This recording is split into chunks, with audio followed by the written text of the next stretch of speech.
Welcome to the Cashflow Project podcast. Are you looking to better your financial situation by increasing your cash flow? Too busy to hunt for real estate deals or don't know where to start? Then you're in the right spot.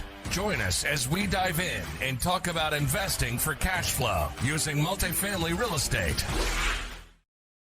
Welcome to the Cashflow Project podcast. I'm your host, Steve Fieros with Tri-City Equity Group. Today, we're excited. We've got Todd Pigott on the show. Todd oversees Zinc Financial and the Zinc Income Fund. Founded in 2007, Zinc Financial is a licensed lender, having originated and serviced close to $1 billion, or is it over $1 billion now, in loans with a loss ratio of less than 1/8%. The Zinc Income Fund was started in 2020 as a vehicle for investors to benefit from Zinc's financial lending. Prior to Zinc, Todd held the position of president at one of the largest interior and exterior maintenance companies in the California Central Valley. Todd, welcome to the show. Hey, thank you for having me on board today. I really appreciate you inviting me. Hoping today I can have a great conversation with your audience and provide some value and some intel to them. Thank you for having me. Oh, absolutely. I appreciate you hopping on. Obviously, we've been having some great conversation already leading up to just recorded this show. So I'm always thankful for that. And especially for our listeners, being able to provide a little bit of insight just in terms of navigating right now. We've got a lot of people in the investing space in general, a lot of our listeners that are investors in general, both multifamily, both residential, fix and flip, long-term rentals, all that kind of good stuff. So anytime we get a chance to speak with a lender that can provide some insight into, hey, tell us what your crystal ball says, that kind of deal, maybe really just to give us some insight into what's happening in the lending industry. We'd love to dive into some of that. But to start off, for those of our listeners that may not be familiar with you and your company, tell us a little bit about your backstory. How did you get involved into lending and what brought you today where you guys are with Zinc?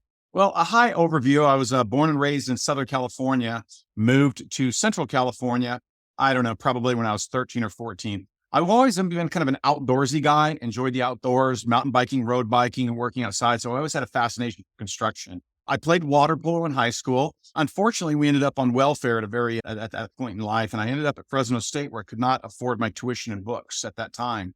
So I ended up with a part-time scholarship. On welfare, I started a facilities maintenance company that I started cleaning buildings at that time. I grew that company to about 500 employees with another 52 contractors that employed about another 500. So we had over 1,000 people in about 3 different states. Did a lot of retail, places like Target and Mervyn's and Albertsons and a lot of grocery things like that.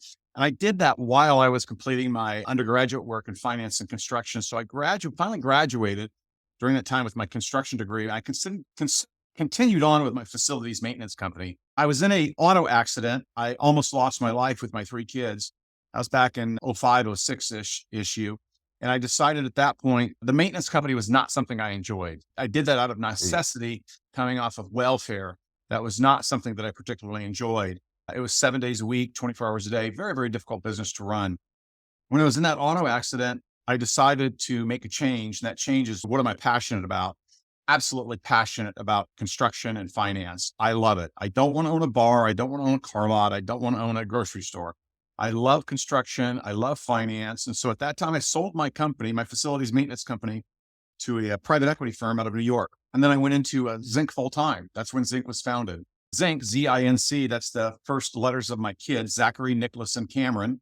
So that's how I got the 3 letters. And then I needed a vowel to make a word, and O didn't work, zonk, and A didn't work because that'd be Zank. So the only vowel that really worked was I, and that's how I formed the company named Zinc. I started doing my own rehab and resell. My in-laws own about 150 homes. They manage about another 1,500. So they're very, very deep into that residential space. I started back in the 05, 06 area, started to buy multifamily, small cap multifamily, rehabilitate them, roll them up, fix them and sell them. And then I started getting into entry-level housing, started doing one at a time, buying, fixing, repairing, and then reselling. Always below the median cost of housing. That was kind of our focus group because that was the area of housing that was the most desirable to be able to liquidate first, as well as least risky for us. We did not do upscale, high-end type housing. To this date, I have fixed, flipped, bought about $100 million in residential real estate throughout Central California. We got into lending right after I started my own fix and flipping. I said, well, I can help other investors reach their dreams. And so I started lending about that same time. So I was fixing and flipping my own at the same time lending. And so the lending took off well. We help real estate investors buy properties, rehab them, and then resell them. We finance up to about 80 to 90% of the acquisition cost and 100% of the repairs. So we started doing the lending as well as our own fixing and flipping. And Then, of course, I have investors that are coming to me saying, "Hey, Todd, we want to partner with you and invest with you and earn a fair yield." And so we then took another step a few years ago and developed the Zinc Income Fund. It's a debt fund producing returns of between 8 and 9%, heavily secured. We are at about a 57% LTV on all the assets in the fund. So it's very, very safe, very few, if any, losses. So that gives a chance for our investors to also participate in what we do from the lending arm. And then, of course, we do our own fix and flip. Kind of like 3 entities right now that are doing extremely well. I consider it kind of a win-win-win. What do I mean by that? Sure. I loan money to investors that go into a neighborhood and repair that property. This is a property that's got an engine in the front yard. The weeds are overgrown. The Christmas lights are still up in the middle of the summer, dangling above the front door. It's the ugliest house on that street.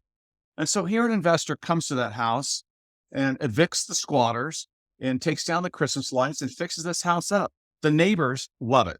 The neighbors love it. It's like, gosh, this is the ugliest house on the street. We've all been talking. Why doesn't somebody buy this and fix it up and clean it up? So number one, we fixed up that neighborhood. Number two, we've allowed a family to come into an entry-level home, a newly rehabbed home with new appliances, and new flooring, and new paint. Smells and looks great. Number three, my investor made money. Our average investor that borrows from us makes between 25 and 75 grand roughly per flip. So he made some money. And then, of course, our investors in our Zinc Income Fund also make a fair return for their investment. So it's kind of a win-win, win-win. I make a little bit of money. My investor that bought the property makes money. We have improved the neighborhood. The buyer has been able to enjoy a newly rehabbed house. And of course, our investors in the Zinc Income Fund prevail as well. So I really like what I do. That's kind of my story and how I got into lending. We have done over $1 billion of lending at this point. We're in 40 states and even still fixing and flipping our own properties. It's pretty fun. I enjoy what I do. Yeah, that's awesome. Yeah. And then you have to. Yeah. I was curious about the naming. So I'm glad that you shared the impetus for where you came up with the company name. So I love that. And being a dad myself, that's awesome. You're able to build that on with the family name and at least incorporate it into some capacity. So very cool. Thank you very much. Yeah, that's awesome. And great story too. No clue that. And I love the component where it's like, well, hey, we're on welfare through whatever circumstance, but that doesn't mean, okay, well, woe is me. And I'm going to sit on my hands and wait for somebody else to come and kind of provide some rescue. No, you went out and created opportunity, created value in the marketplace. That's amazing. The fact that you guys were able to grow the company to that size of that large scale, eventually to be able to have that successful exit. That's amazing. And this is something I just like to highlight. It's like, guys, for all of our listeners, like the marketplace rewards value creation, right? So the more we're able to bring value, the marketplace will deem how valuable that is. And so even if you are in a position where you don't want to be, let's say in Todd's case, it was being on welfare and whatnot, he still brought massive value to the local economy, the local marketplace, and was rewarded well for it. So Now, just a little. that was the lowest point in my life, being broke. And when I say broke, we were really broke.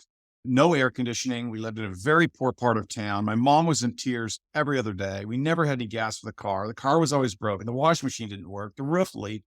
It was horrific. It was a day by day existence. Your goal was just to get to the next day. We did not take vacations. We did not go anywhere. It was just one of subsistence. We lived on a lot of pot pies, TV dinners. I recall this period for a very long time.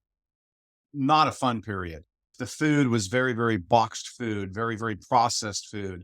Our only treat was when my mom got paid second and fourth Thursdays of the month, we went up for a pizza. And I don't know where this came from, but we had green pepper and sausage pizza. I don't even know, who orders that? That's what we did. And my sister got 2 pieces. I got 2 pieces. My mom got 2 pieces. And then the Cortezes we went with got some. So it was a very, very tough period, but I made that decision at that time. I mean, I made that decision. Hell or high water, I do not want to spend the rest of my life living day by day with a broken lawnmower and a leaky roof and a car that it's just, and you're in tears all the time. So I took that opportunity at that time I was playing water polo at Fresno State, and Harold Zane was our coach, and he ended practice at either 5, 7, or 9 every night. We didn't know. He just changed it every week. And so I needed something where I could create my own money on my own time, because I did not know when water polo was going to end. I never had a consistent schedule. He just didn't do it that way. And so I was down to $17 and after minimum wage at that time, I was making $231 after taxes. That minimum wage at that time was $3.30 an hour. I made $261 an hour after taxes. I'm like, this is not working. And so I sat in my 1972 Ford Courier pickup truck that backfired every time I shifted. It was $17. I cried for 3 days. What am I going to do? And I borrowed my mom's vacuum. I borrowed the cleaning bags, went knocking door to door to clean office buildings because I could start cleaning office buildings after water polo, whether it was 5, 7, or 9. And so that's how the whole thing started. And I made that decision at that very early age. I am not going to live like this. And so I took that $17, I borrowed my mom's vacuum, and I started doing that. By the third month in business, I had $810, grew that up to 1,000 employees, but it wasn't my passion. My passion was real estate. And so I saved my money. This is so critical for listeners out there.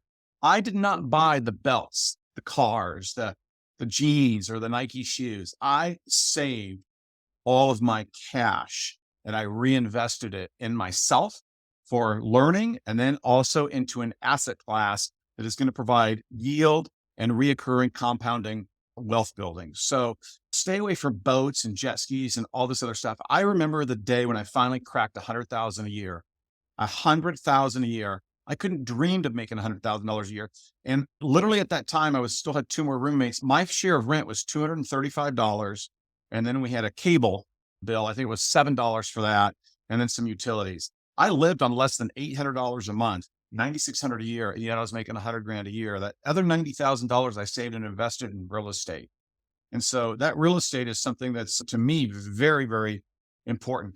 Look, we're in one of the rarest places in the world where you can create wealth through real estate. This is hard to do in Africa. It's very hard to do in China, Russia, or Cuba. But you don't know anything in Cuba. My father-in-law was from Poland. He now owns 150 homes here and manages 1,500 in Poland. Back then, it's my father-in-law. You didn't own anything. The government owned it. And what you thought you owned, you really didn't own because they would just show up and take it one day. We're in America. Fee simple ownership. Everything is divided by quadrants and squares and rods and plats. I'm pretty sure you get down to an APN, associated parcel number. Fee simple ownership of that property. We have that. The government can't take it away from you.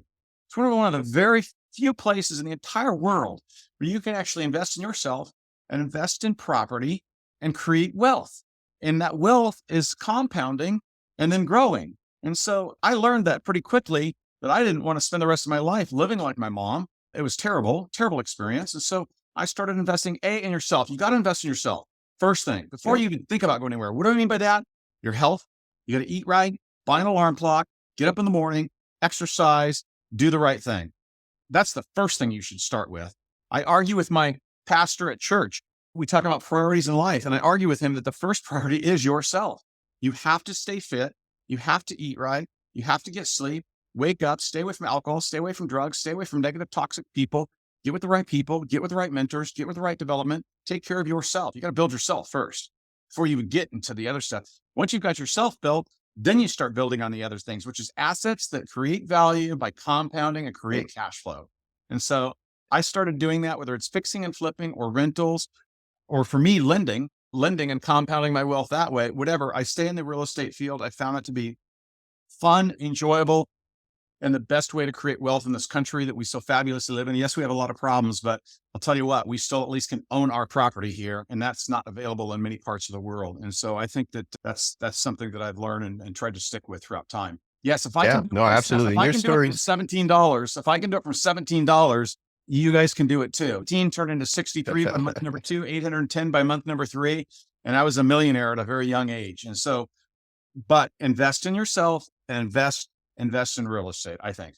Yeah, no, absolutely. Your story is super, super inspirational. So like I said, Todd, I really do thank you for sharing that, because somebody out there, one of our listeners or multiple of our listeners needed to hear that, because we are going through some, volatile times right now. For some people, it is a really hard time for a lot of people right now. It is. So, it is that time now where it's like, okay, well, what kind of decisions am I making, right? Am I going to choose to, look at the past and say, oh, those were the best years, man, I wish it was like that. Okay, well, hey, you know what? There's something we can do about that.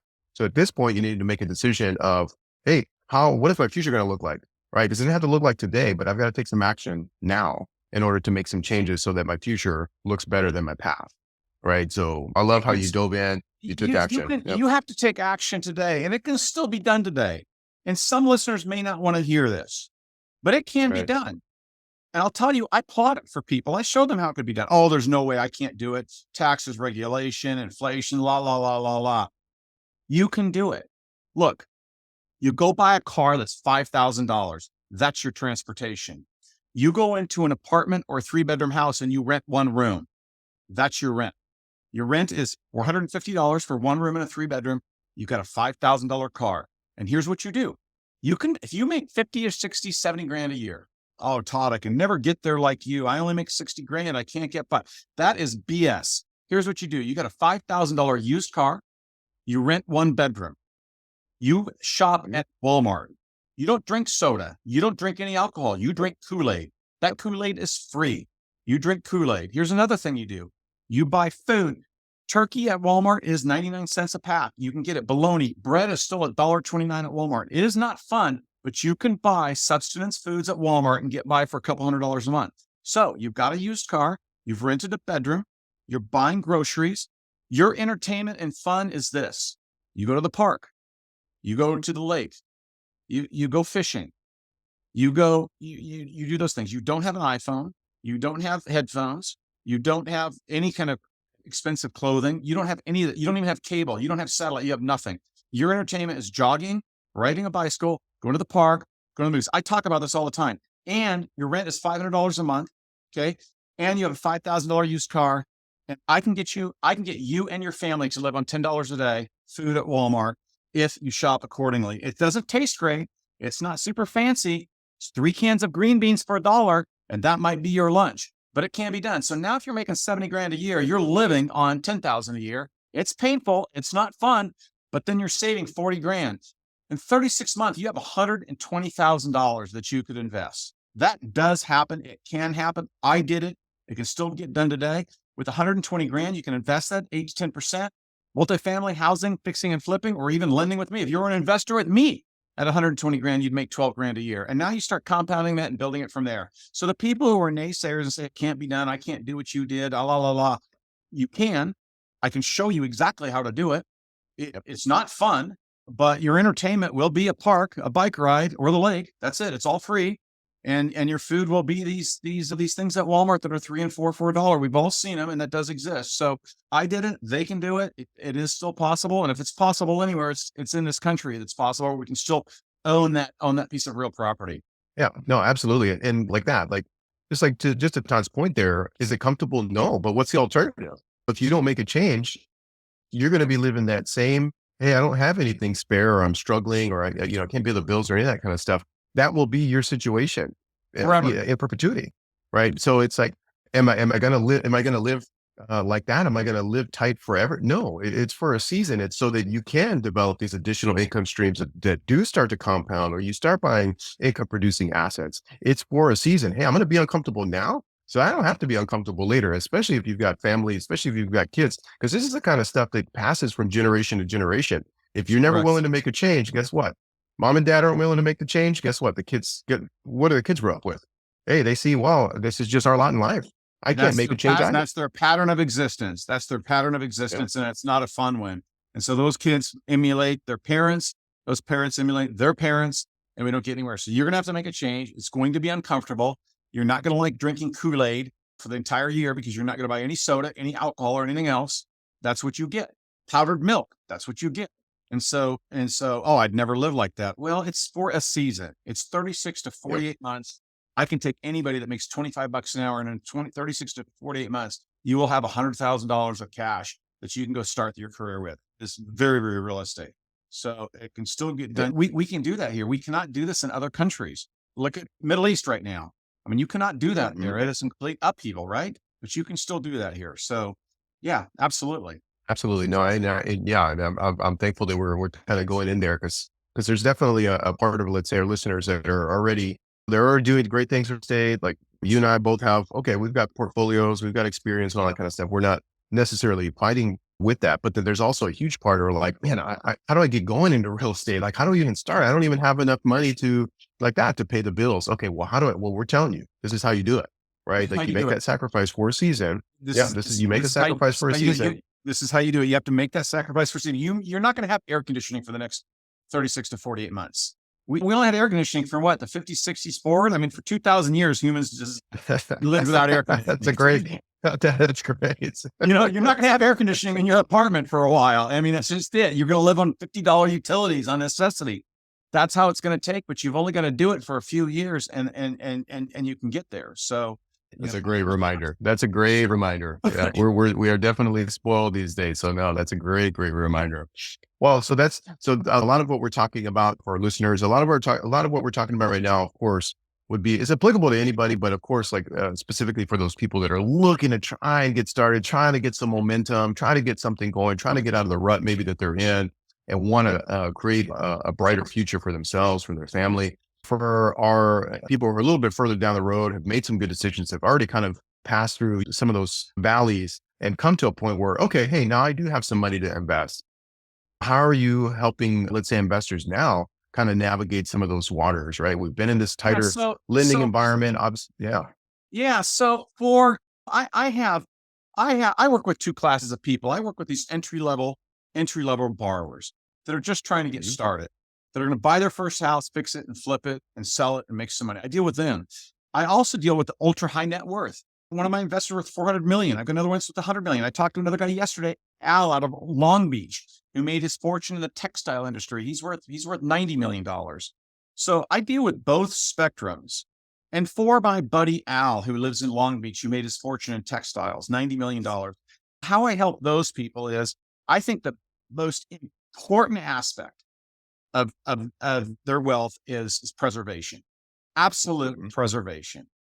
I will tell my investors, I do not do Bitcoin. I do not do the get rich quick stocks. I don't do any of that stuff. I don't understand it. I don't know how to do it. And I'm not a big fan of the get rich quick investing schemes. I call it the balloons and confetti spectrum.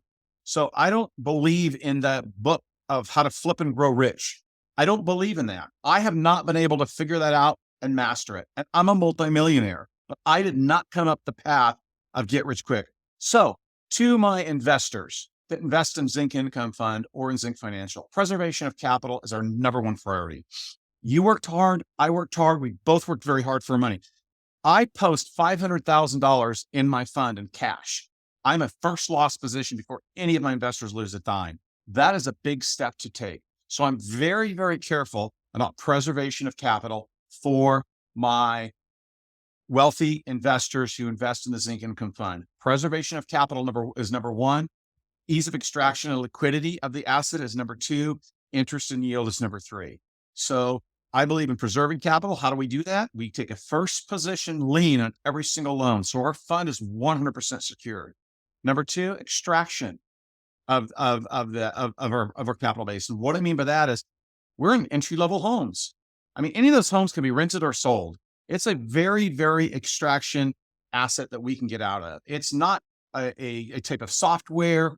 It's not a type of legal requirement, nothing. It's entry-level homes. We can keep them, we can rent them, or we can sell them. There's always something. So number two, to my wealthy people, preservation of capital, because we have a first position lien. Number two, our collateral is easily extractable from. We can always sell it. We can always rent it. We can do whatever we want with this. An entry-level home. We can pull up in our pickup truck and there it is and see it. Lastly, my third priority is yield. And so we want a fair yield. I don't shoot for high-end yields, super lucrative. I've not found that to be an attainable thing. I call that the get rich quick stuff or the balloons and confetti syndrome. I don't believe in that. I believe in getting rich slowly. And so our fund produces returns of 8 to 9%. It's a fully secured fund and it's got collateral that can easily be liquidated in a time of need. And so to my ultra net worth people or high worth investors, I say, that's my platform. That's how I invest. That's how I made my money. I made it slowly. I made it very securely. And I made it in an asset class that I understand, that you understand, and that we can liquidate from if we need to. But the yield is somewhere in that 8 to 9%. We beat the stock market every single year, but it's not the lofty get rich quick stuff you find on your app or your phone or some of those info commercials. So that's my value add to our ultra high net worth people. To the entry level investor in their 20s or earlies and they haven't made it yet, and they're still in the valleys, and here's my advice to them. Grind, grind, grind. I talk at conferences. I don't have the get rich quick. Todd, how did you do it from $17? And how did you get to be multi? I did not get there by this get rich quick stuff where I have the iPhone, I have the fancy clothes, I have the fancy car, and I finally have this really neat little path to get there. It's grinding. And so how do you grind? I'll tell you, I'm probably going down a rabbit hole here. My two sons in high school, I get a call a month, one call a month from somebody related to my two sons, my son's friend's dad, my son's cousin's uncle. Once a month, I get a call. They're frustrated. They're in their 40s. They're making money, but they're living check to check. This is to the entry-level investor. How do I get where you are? How do I do this? And the answer to them is not what they want to hear. I said, well, sell the BMW, sell the Lexus, sell that 4,500 square foot beautiful home you have with a huge front yard, huge front. You got to dump all that stuff. Get yourself into a small rental, probably with 2 other families. Start buying your groceries, 3 cans of green beans for $1 at Walmart, and start really cutting back for a season in life in order to save that money. Then once you've saved some money, it's called grind, get rich slow. What do? Buy an entry-level home, fix it, repair it, rent roll it up, refinance it, roll to the next one, or sell it, take a profit, roll that profit into the next town, because the whole trick is compounding. Yep. So fixing and flipping, wonderful. Make your 25, 35 grand, take that and roll it into the next property. Or rent roll it up, refinance it, pull your cash out, get some cash flow going, good cap rate, and then roll that into another rental. But how is it done? Every morning, wake up at 6, set your alarm. You didn't have any alcohol the night before. You got up, you exercised, you ate right, and you got to grind. It's a 10 to 12 hour day of buying entry-level housing, fixing it and flipping it, or buying entry-level housing, rent rolling it and going on to the next one. And so I tell these people that call me once a month, my son's friend's dad, who's frustrated because he's 46, he's a school teacher, and they're behind on their credit card and they can't get anywhere. What do I got to do? And my lesson to them is they often give me this pale face. The speech I give them is not what they wanted to hear. You got to dump all this extravagant lifestyle stuff, get down to a rental, live on $1,000 a month, save your other $6,000 a month, do that for a season, invest in a single family residential home. See, that's the easiest way to get started, is a single family residential home. Multifamily takes more money, it takes more experience, you really have to know what you're doing as an operator on a multifamily. You really have to know what you're doing. Commercial, I think you really need to know what you're doing. Retail, I've been in those as well. But an entry-level house is an entry-level house. And so I think that's the best way to start. And so my investors who are just starting out that have some cash, you can go buy that house. We'll own up to 85% of it. So you only need 50 to 75 grand.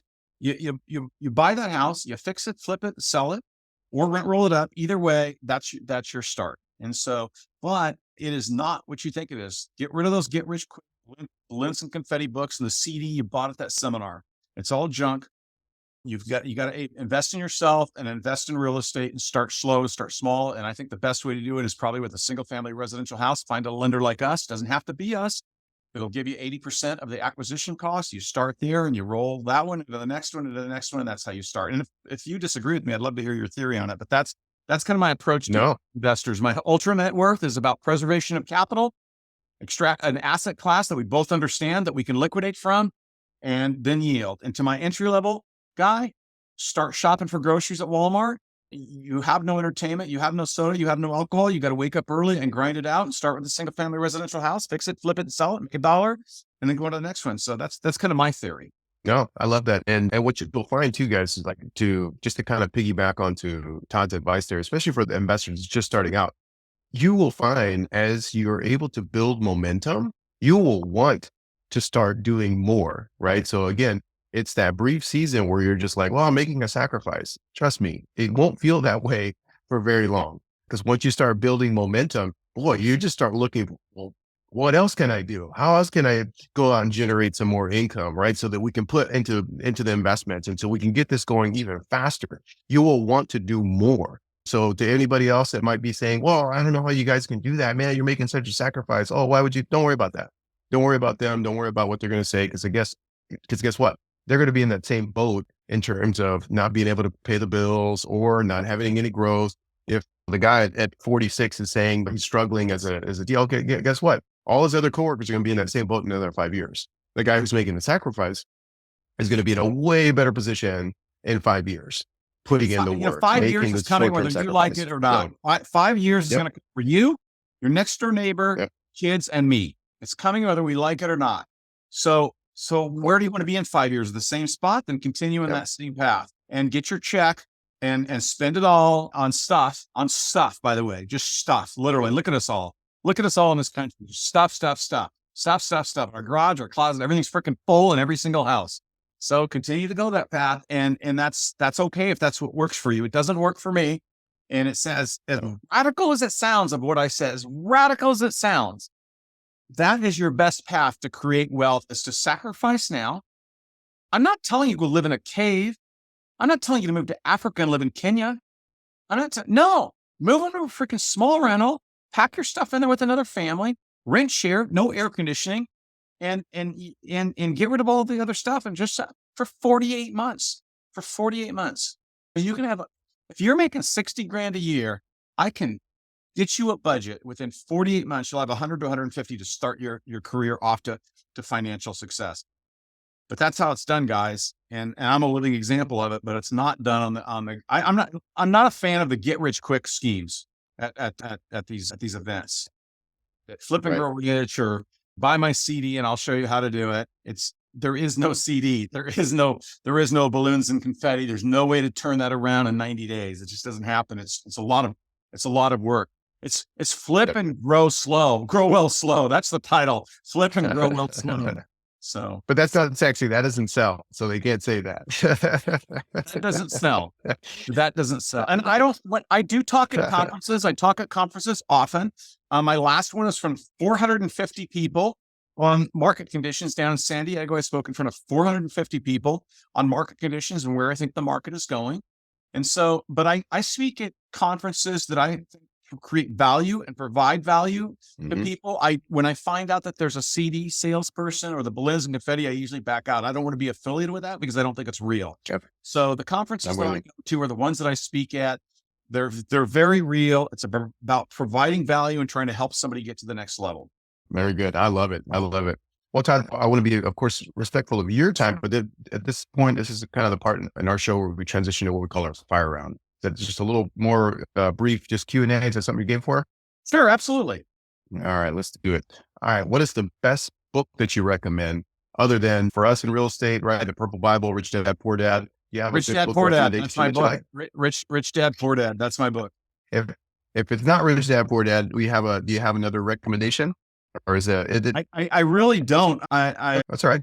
Yeah, that is the book I tell people to go buy, and because that'll save your life. That'll change your mindset. No doubt. Very good. What would you consider, next question, what would you consider your superpower is? Health and fitness in mind. A lot of what we want to be is available to us, just living healthy, staying fit, and actually realizing in your head, I can get there. I can get there. So my superpower is that I believe that I can do it. And I usually can if I really want to get there. Yeah, I love that. Yeah, that's actually a very powerful statement. So if you guys take something away there, I can get there. Right? Health, fitness, and mind. Health, fitness, and mind. If you're not healthy and you're not fit and your brain isn't there, the rest doesn't matter. It just doesn't matter. Right. You gotta take care of your body, and you gotta take care of your head, and from there the rest starts to fall into place. But if you're not look, I probably shouldn't say this, but if you're 400 pounds and walking around in sweatpants and a dirty shirt and eating junk food, hey, Todd, how do I make it in real estate? Well, let's not worry about that today, because you're never going to make it there if you can't fix that. We have to take care of your health and your fitness and your brain before we even attack there. So health and fitness in mind is kind of how look, I'm having a vitamin water right now, and I'm having my cottage cheese. So that's my breakfast, that's my super. No, I love it. Just keep it simple. And a lot of times it is those simple things. I listen to Jordan Peterson quite a bit. And for those of our listeners who may be familiar, and his starting off advice is, okay, how do you start to get better? Go clean your room. It's just something super simple, but if you can't clean your room, just to Todd's point, if you can't take care of yourself, guess what? The rest of your life is going to be a mess too. So start simple, start there, make some progress, get some momentum. It's funny. I always say, go wash your car, go set your alarm. What are you talking about? Those are the first 2 steps in the day. My car is clean. My car is organized. I drive a white pickup truck. It's not a flashy car. But it's clean. My room is clean. My bed is made. My alarm is set. My vitamin water's right here. My cottage cheese is here. After I'm done with this program, I've got another 4 hours to work to do on a Saturday. And then I will be at the gym and I'm going to go home and walk my dog. Those are the healthy habits that are going to create a path to success for you, not eating junk food, drinking. Look, I like my alcohol too. I love tequila. Okay. But it's in moderation or things. So you got to take care of yourself. Like he said, clean your room. I say, wash your car. Just go wash your car. Yeah, no. And they look at me like I'm kind of sarcastic. I'm not being sarcastic. Let's start there. You need to be up at 6 o'clock in the morning and get your fitness and get your cottage cheese or your oatmeal and then start your day. Yep. I eat my lunch every day at my desk. Every day. I fly in keto meals. They're 2/3 vegetables, 1 part protein, chicken, turkey, or whatever. That's what I eat at my desk. Why? I think it's a waste of time and money to take an hour and a half of my day to drive somewhere, eat processed bad food, feel like crap, come back and want to sleep at my desk. So behind me, I have a red refrigerator, and that's what I do every day. That's the superpower. Take care of yourself, and then you can take care of other people. My investors are taken care of. My borrowers are taken care of. My company is taken care of. But before I can even think that, I got to take care of the basics. Yep. Oh, I love it. I love it. And that kind of answers a little bit of the next question I have is, what's the biggest lesson you learned over your career? But I think you kind of nailed it with that answer. Just keep it simple and take care of yourself to begin with. So I'll kind of go to the one after that. So for a busy working professional who's trying to work towards financial freedom, what advice would you have for them? So my 60 to 70 hours of work is exceptionally productive. I'm very, very fast paced, moving a lot of pieces during that 60 to 70 hour period. And I'm back to eating right, taking care of my health. And then the next big thing I think that's super critical, man, is hang around the right people. So personally, if they are toxic or negative, extract yourself. And professionally, freaking unethical people, the second somebody lies or deceives you or does something, turn and run. I always do the right thing, even when people aren't looking. So another piece of advice is, you got to take care of yourself, your mind, your fitness, and your body. It sounds so silly. It sounds like, okay, Todd, I'm freaking serious, man. I eat a keto meal every single day. Today, I'm sitting here with cottage cheese and a vitamin. Take care of yourself. Then hang around the right people. And you don't have to find a magical master mentor to go visit with once a week. But I'll tell you what, man, if you hang around losers personally, you're not going to get anywhere, and losers professionally. And the second somebody does something wrong from a deceit or a lie or improper conduct, I just usually walk. I start to extract pretty quickly, and I always do the right thing. And here's the thing: I make less money. I tell people I make less money. Why? I always do the right thing. So it's I don't take advantage of people, take advantage of situations. I take advantage of opportunities, but I do the right thing all the time. It's so much easier to go home to my kids and my wife. And when I run into somebody at an Applebee's, I know that they're not going to hate me because I tried something on them. So I think my advice to the busy professional is stay active and stay focused, hang around the right people at all times. And the second that changes with that person, or they take a different path or whatever it is, just extract yourself politely and professionally. You don't have to even say anything. You just start to move away from that person and go a different direction. And so those are some of the lessons that I've learned throughout life. And I call it my fishbowl theory. What do you mean by that? See, in a fishbowl, everybody sees everything in the fishbowl. Everything is transparent. All the fish can see what all the other fish are doing. See, there's no lying in the fishbowl. There's no being unethical in the fishbowl. Everybody sees everything. So in my business dealings or in my professional dealings, everything's transparent, everything's above board, everything's fair, everything's right, and I always do the right thing. Just live in a fishbowl. I call it my fishbowl theory. And people think that's a really silly, corny phrase, but it's so real. So you're gonna steal that one, aren't you? No, I like it. I've never heard that before, but it makes perfect sense. I like it. Well, Todd, how can our listeners, if they want to get in touch with you, want to learn more about you, what your company offers, lending products, maybe they just want to reach out to you about some life advice or what conference you may be speaking at next, what's the best way for them to reach out to you? Yeah. So, Todd Pigott, I am the managing member of the Zinc Income Fund. For any high net worth individual out there that wants to learn about passive investing in our fund, they can visit us at zincinvesting.com or call us here at the office, 559-326-2509. Always happy to take a call and speak to anybody. So Zinc Income Fund is at zincinvesting.com. If you're a borrower and you're trying to start your journey to build wealth, it can be done. It's slow, it's methodical, and it's a grind. But you can visit us at zincfinancial.com or visit our corporate website at just zinc.net. And there you can learn about our 3 different entities, our fix and flip lending unit, our investing unit, and obviously our lending unit. And all of those are available at zinc.net. And of course, again, you can reach out to us here at the office, 559-326-2509. And I'm just thankful to be here today. Absolutely wonderful day, and happy to spend some time with your audience. Awesome. Well, Todd, it's been a pleasure having you on the show. I really appreciate you coming on, sharing your wisdom, sharing your life experience, and taking time out of your day. I really appreciate that. So I enjoyed talking to you, and we'll have to circle back with you and see if you're at the next billion the next time we speak. Thank you very much, my friend. I appreciate it, Todd. Thanks so much. Great conversation with Todd Pigott over at Zinc Financial. Tons of insight, just real life experience. He's got a very inspirational story from going to a position where they're on welfare and coming from a place of poverty to creating massive amounts of value, starting off with a building maintenance company, growing and scaling to be able to take on many employees, creating value and opportunity out in the marketplace to eventually be able to exit that, sell to a private equity firm, and then transition over into more of the lending side, more of the real estate side, fixing and flipping. And then now obviously they're doing lending on the fixing and flipping and do have their debt fund to be able to provide returns, solid returns for, investors who are looking for a more passive stream of income. But great guy, great story. I really appreciate like I said, his just insight into life in general.